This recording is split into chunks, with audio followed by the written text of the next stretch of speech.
I'm Blake Salmon. Thank you for joining us tonight. Making sure your kids have a good winter coat is a concern for all families this season, and that's why hundreds lined up this morning for the 27th Coats for Kids in Quincy today. WGEM's Frank Healy reports.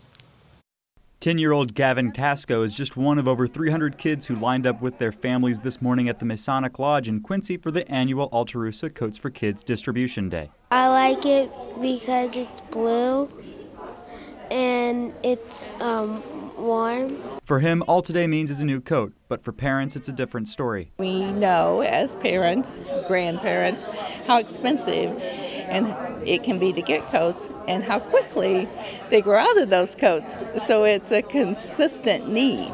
Jill DG, Altarusa president and volunteer at the event today, says the impact of these coats can be felt across generations.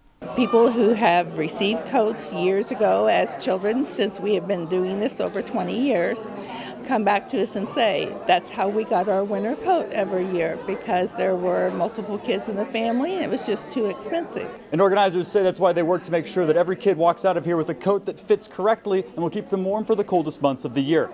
But for Gavin, this coat means he can have fun with his family in the winter. I want to, when it's snowy, I want to have a snowball fight with my sister. Event chair Laura Keck says they never ask any questions and don't ask for any information from the people who come to get a coat for their kids. It's important because kids in our community should have a coat, and there's no reason every kid should not be warm when they're waiting at the bus stop or going to school or just playing outside. They should be able to be warm and have fun just like every kid. Frank Healy, WGEM News, Quincy. Keck says all of the lightly used and new coats given away today were donated by community members. She says they'll start collecting coats for next year in October.